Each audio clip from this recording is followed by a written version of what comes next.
you, Siobhan, and not just for that introduction, but for all of your leadership over 4 years now. It's really good to have been working with you.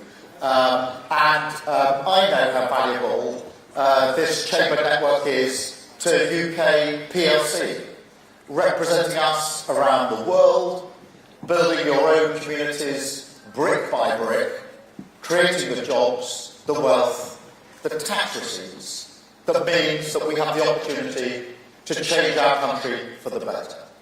And I want to begin by thanking you for all of that. Because, look, I fully acknowledge, and I do acknowledge here, that this year, as we've had to fix the foundations of our country, deal with the unprecedented mess that we inherited, we've asked a lot of you. I understand that, and I want to acknowledge that. It has made a huge difference. Because of it, the money's gone into the NHS and waiting lists are coming down. We've put investment into the skills of our young people, the new homes, new roads, new infrastructure that we're building.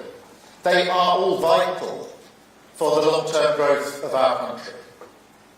But none of that would have been possible without your contribution. And I say thank you.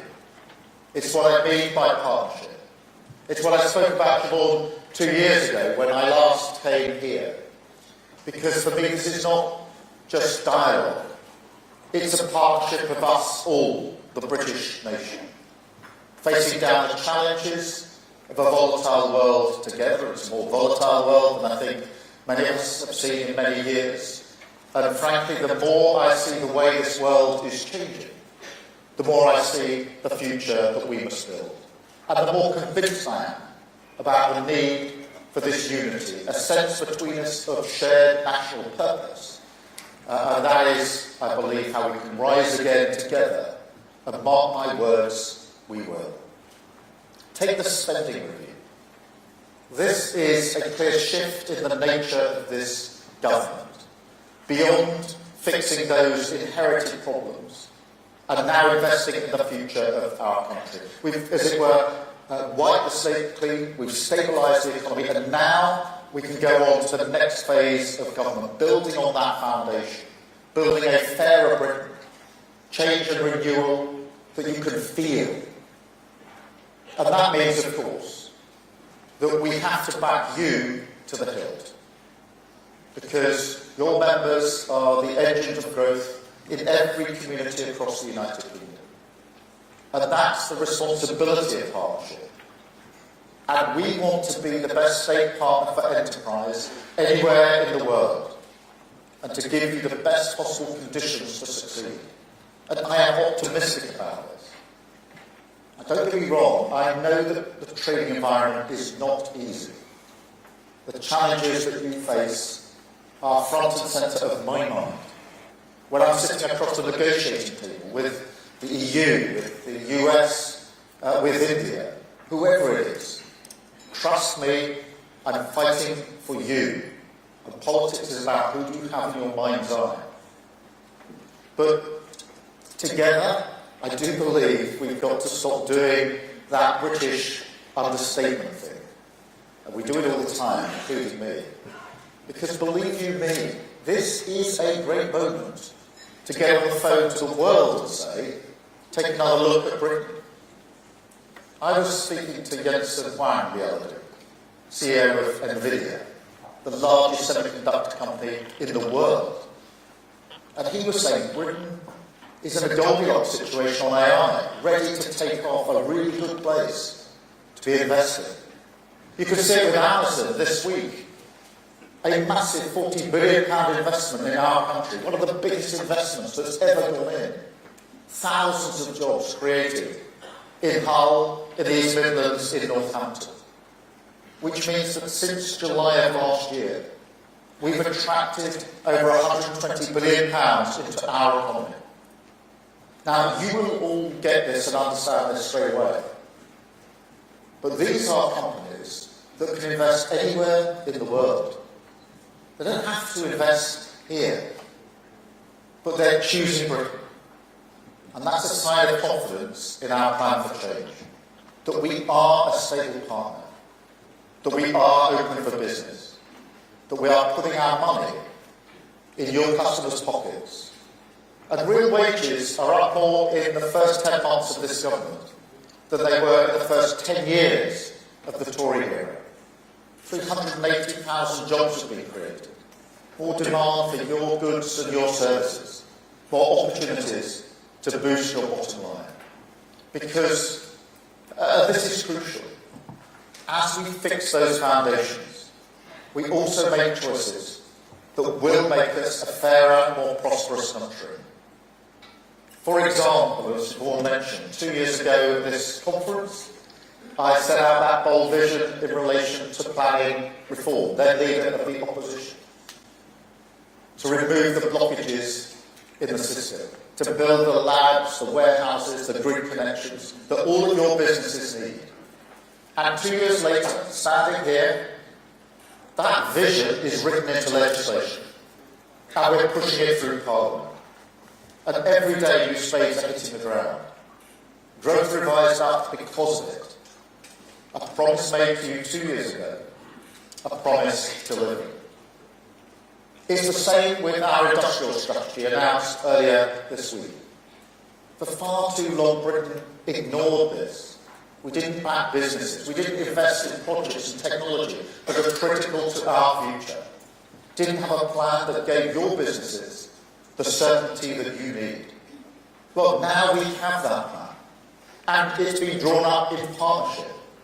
And it is, quote, a significant step forward for our economy. That's not my words, they're Siobhan's words. And as she says, and this to me was the most important part in Siobhan's response on your behalf, that what you shared with us, what you fed in, has been, quote, heard and reflected in our strategy. Your fingerprints are on that strategy. It came out of the discussions that I and others have had with many people in this room. It wasn't plucked out of the sky by a government. It was reflecting back what you had told us needed to change. And that is what I mean by partnership, where both partners do different things, bring different things to the table. It's a statement shared by other leaders. What Siobhan said wasn't just what Siobhan thought, what you thought.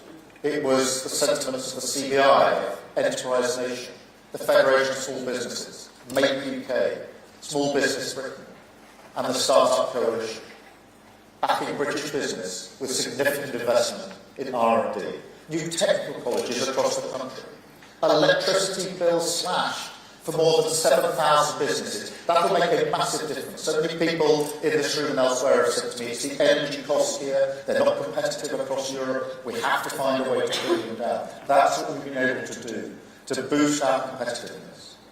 A promise that we made and a promise that we have delivered. And across the country, it's the same story. Stripping out regulation that blocks investment. Pushing forward with radical devolution agenda. Investing in skills and making sure that that's devolved. Unlocking pension wealth to back British business. Building new infrastructure the length and breadth of our country. Carbon capture projects in Merseyside, in Scotland, and along the East Coast. Nuclear in Nottinghamshire, and of course at Sizewell. Rail investment in Wales. A new runway at Heathrow. New metro schemes everywhere, from the North East to the West Midlands. Manchester, Sheffield and Leeds. And now today, another step. A new trade strategy that I am proud to launch at this conference, because there's no better place for that than with Britain's leading exporters with you. It builds, as you would expect, and of course, on the deals we've already struck with India, the United States and the European Union. The hat-trick, as I call it. I've played defensive midfield all my life as a footballer. The last time I got a hat-trick, I think, was when the kids were about 7 and I could just about get the ball past them. So I'm going to take this particular hat-trick. But look, seriously, you don't need me to stand here and tell you how important these trade deals are. The EU SBS agreement on its own is a huge boost for food exporters and importers, driving down the cost base for retailers, reducing friction for our exports, a huge boost for the food industry. And I think the sign of the partnership is not just empty rhetoric, that we're prepared to fight for your interests, prepared to make a political case for the growth of jobs that you can deliver. Small businesses, of course, as well as larger firms. And that EU-UK reset is so important on so many strands. There were 10 strands of that agreement. The SBS was one of them. There was the Defence and Security Partnership. Yesterday I was at the NATO summit. We were increasing spending on defence across all of our allies. And because of the relationships that we built, as people increase their spending, they're coming to us for discussion. They were doing it in the margins of the meetings yesterday, because they know that we have the ability to help them with the defence capability that they need to build. And therefore the EU-UK reset is about the strands of the regular deal, but it's also about the relationships that we're building that absolutely help and enable trade. And you will understand that. But that mindset is true of all the other deals. The US deal, hugely important for car manufacturing, particularly for companies like Jaguar Land Rover.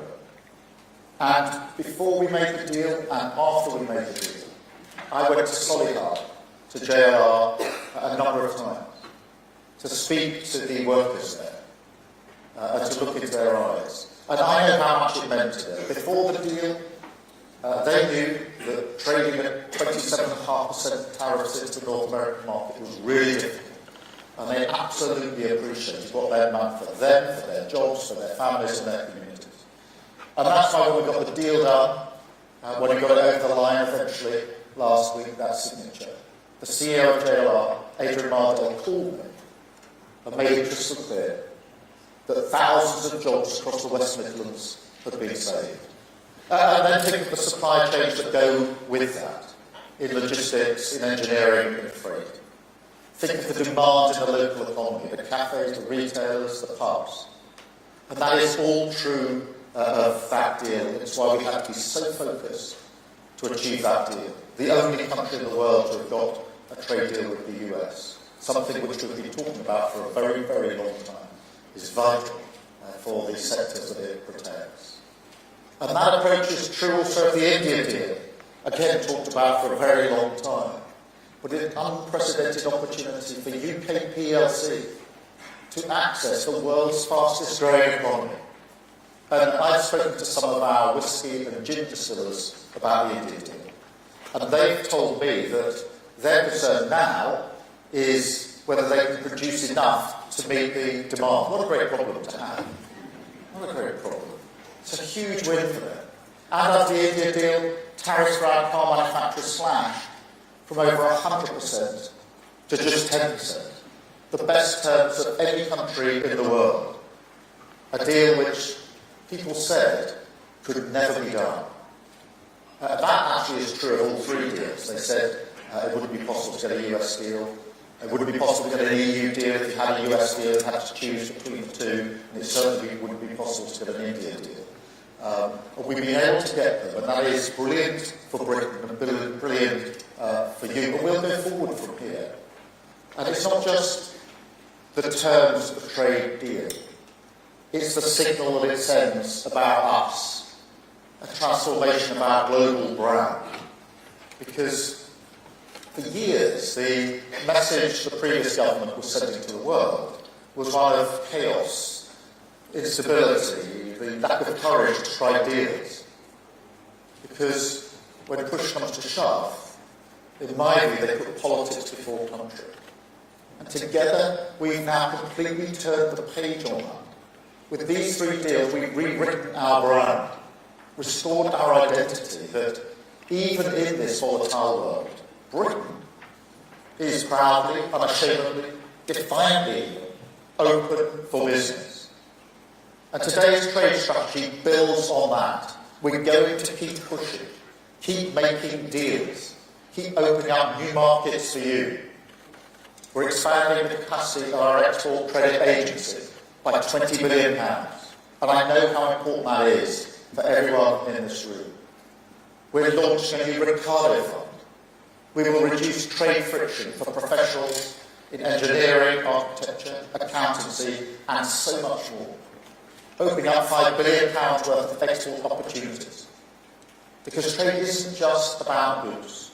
We're a services superpower, so we'll back up exporting services as well. Show more flexibility in that approach.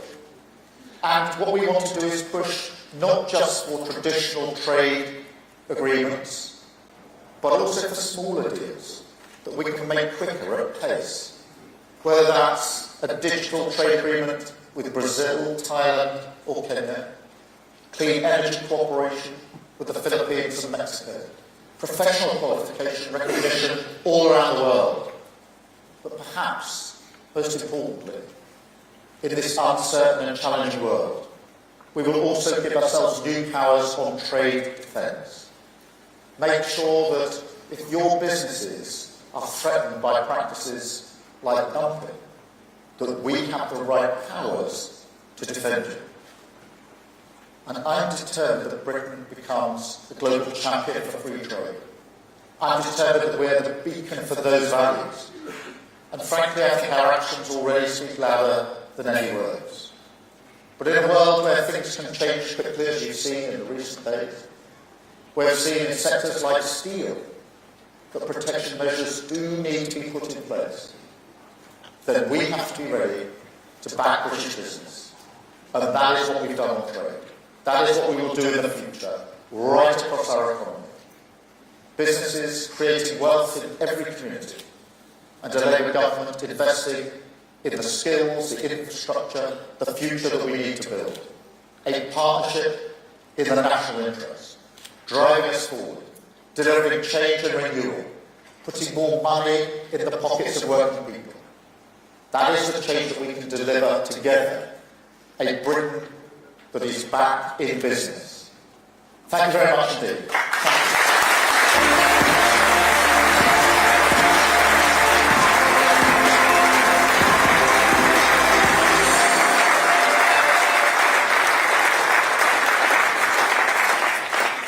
Prime Minister. Good to see you. Good to see you. Thank you very much. We're going to go from Goldilocks to Iran. Very easy. They've now partially reopened their airspace. The ceasefire with Israel does seem to be halted, thankfully. But how concerned are you about the economic impact if there is a renewal of violence and prolonged instability across the region? How worried should you take this? I think we should all be concerned. What we saw in the last week or two was the immediate impact on oil prices of the conflict in Iran. Happily, there's a ceasefire, and amongst the things we've been working at pace on with our partners is making sure that ceasefire remains in place, that we de-escalate and have stability across the region, but it's fragile, as everybody in this room will appreciate. And I think I'm right in saying that the impact in international affairs on us domestically has never been so direct as it is at the moment. So you saw in oil prices. To take the other obvious example, in the 3+ years of the Ukraine conflict, energy prices have gone up considerably as a result of that conflict. So we have to recognise that. That's why diplomacy matters on the global stage, to try and de-escalate and resolve situations, which is what I've spent a lot of time doing. It's also why we need to insulate ourselves here as best we can. Amongst the reasons I want clean power and to get to renewables as quickly as possible by 2030 is not just because it's right for jobs, technology, and cheaper in the long run. It's also because it's energy secure. It takes us off the volatile international market and gives us better control over our energy. There are measures we can, the trade deals, a 10-year industrial strategy. They are all intended to be good in their own right, but help us cushion and insulate against global conflict. I think we're living in a period of global conflict, the like of which we haven't seen in a very long time.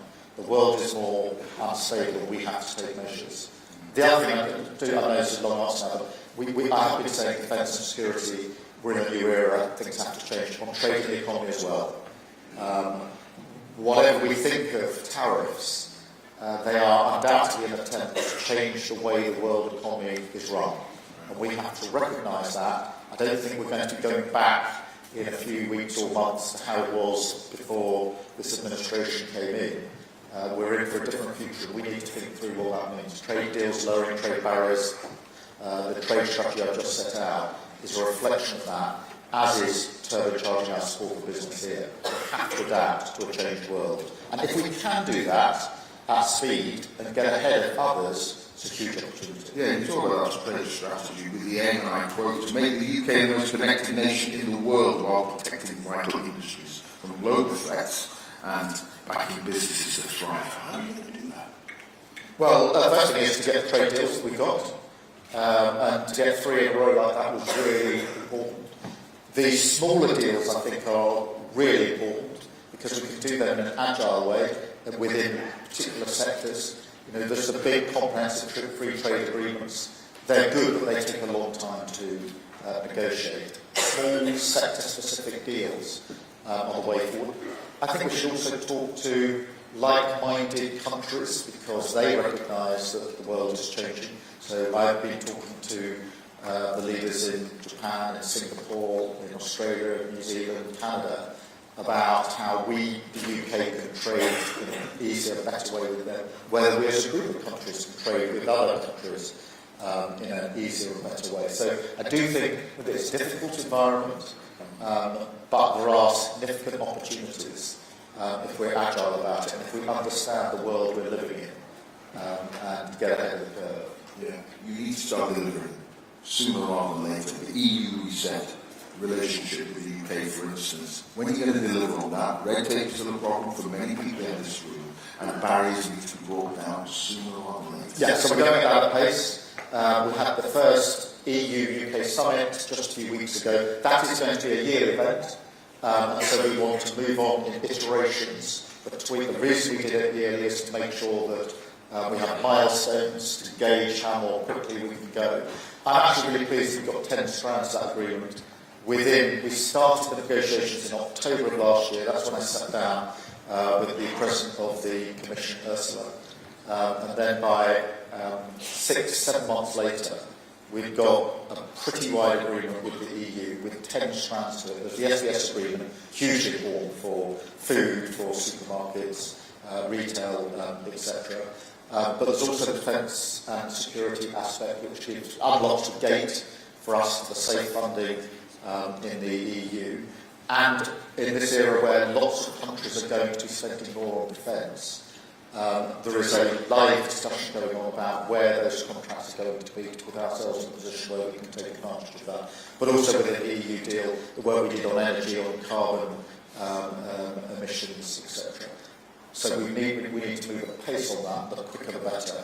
And that's already progressing with the EU. Yeah, many in the room would agree that you need to really get cracking on that. You would make your asked a lot of business since you've become Prime Minister. Do you fully get the concerns that there are, deep concerns, when it comes to the employment rights bill? On the employment rights bill, yes, I get the concerns. One good thing about businesses, they don't hold back when they talk to me about concerns. They're quite right too, because those conversations really matter. It meant a lot, I've already said this to Siobhan this morning, it meant a lot to me that Siobhan put out a response to our industrial strategy, which not just said it was good, but said it reflected what you had fed into us. And that is because I believe that government isn't as good at doing business as business is as good at doing business. And therefore feeding back what business said to us. So yes, people have raised concerns with me about the employment rights bill, but equally, many people have recognised that a secure, protected workforce is good for business, drives up productivity, and most of what's in the employment rights bill is done by good businesses in any event. It's good practice in many businesses. We'll continue to work with you as we implement it, of course, as I think you'll see in the work we've done in government. But in the end, I firmly believe that a well-respected, well-protected workforce is an essential ingredient for economic growth that drives up productivity, and that's the place we want to get to. Okay, running out of time, I want to get a couple of questions from the floor. I know we've got a couple of people here in the front who want to ask a question. Just give us your name and where you're from, please. Thank you. Thanks, Clive. Good morning, I'm John McCabe from Good to see you again. Geopolitical. Great to see you again, Prime Minister. You talked in your speech about devolution, and Chambers of Commerce across the North came together recently to welcome the Great North Initiative that our respective metro mayors came together to launch. I just wonder if you could have your thoughts on how together we can ensure that that's not just another slogan, it's a meaningful strategy which will deliver drive economic growth across the North, with Chambers playing an absolutely pivotal role linking between national government, regional leadership and the business community. Thank you. Well, thanks for that. And I think devolution is critical to growth for a number of reasons. First, economic growth can't just be a line on a graph, measured in some parts of the country but not others. It's got to be everywhere, and it's got to be felt by people everywhere, and therefore devolution is an essential part of that to meet the challenge that it's got to be growth in every part. I also believe, as a fundamental principle, that those with skin in the game make the best decisions about their own communities. Because the difference between somebody in Whitehall taking a decision about the North East and someone in the North East taking a decision about the North East is massive. Because if you live, if you work, if you've got a business in the North East, you absolutely care as to whether each and every part of the decision is the right decision.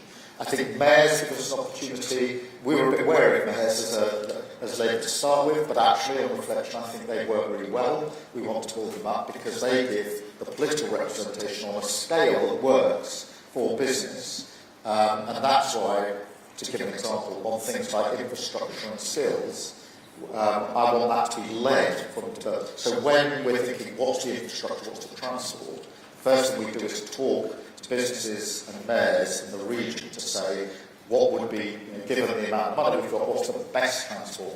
Equally on skills, because I think if local businesses, local politicians and local colleges get around the table to say, what are the skills that are needed by the businesses in the North East, not generally across the country, but in the North East, they're likely to come up with the right courses and the right colleges to feed into the businesses that are there. So this isn't just a political slogan for me, it's a way of doing business, and I genuinely believe it'll produce much better results than teams speak in Whitehall trying to make decisions. We've tried that model, it doesn't really work, for the obvious reason that somebody sitting in Whitehall will never make as good a decision as you will about what's needed in the North East or anywhere in the country. All right, thank you for that. One more question briefly. The front here, I think. Oh, here we are. Right, thank you. Good morning, Prime Minister, and thank you very much. Charlotte Horgan, I'm the Chief Executive of the Cambridgeshire Chambers of Commerce, and Cambridge is, of course, a jewel in our crown. It's an absolute global hub of innovation, but we do face some challenges around investment into our infrastructure. We do have planning delays, and we desperately do need housing. So how can government help to make sure that we unlock and unleash the technology and the innovation opportunities, not just in Cambridgeshire, but for the whole country? Thank you very much. I'll try and give a short answer to two or three aspects of that question which are really important. On infrastructure and housing and building, we have to move on planning. And that's why the planning and infrastructure bill is so important. Because, you almost don't need me to tell us, but the time it takes from the idea of a project, the concept, through to the build and the finish of a project is far too long. Housing projects that are sort of 10 years, 15 years. I went to one during the election campaign just outside York, and from the first planning application to the house I saw with the front door that someone could live in was 25 years. Far too long. And so planning is intended to, the planning infrastructure is to shorten all that and make sure that whether it's houses, infrastructure, sorting out the grid for power has to be speeded up, has to be much more efficient. I do think, just to take the second part of your question, technology and AI are hugely important in this as well. And on AI, I think there are two stances. You can either be forward-leaning, seeing it as a huge opportunity that's going to transform our businesses, large and small, or you can lean out and see it as a bit of a risk, better be cautious, put a lot of regulation around it. I'm a leaner in. I think it's going to be transformative. And we put out our AI action plan at the beginning of the year at a very successful London Tech Week a few weeks ago. And I think for all businesses, we need to support you in making maximum use of AI. And I think that AI makes us more human, which sounds counterintuitive. But using AI to do all the bits that take a lot of time, don't involve a lot of human intellect, frees up the time for the human decision making. I mean, one of the examples I can give, we just co-created an AI tool in government, actually, in planning, which allows us to suck up all of the material into one place at great speed and organise it, which used to take human beings a very, very long time to do. That allows the planning decision to be taken by a human being at speed, because they're not wasting their time or waiting for that exercise to be done. It's a small example, there are plenty of others.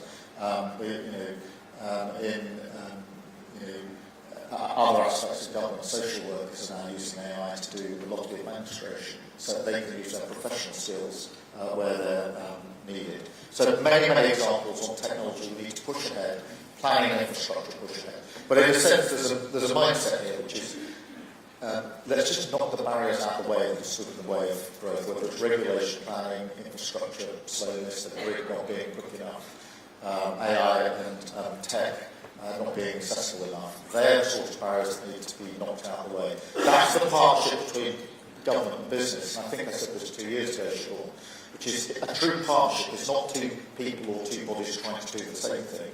It's two people or bodies realising they bring different things to the table. Government shouldn't try to run businesses. The talent of the past doesn't work particularly well. So business should run business. Government should partner business by creating the conditions which makes it easier for businesses to run their businesses.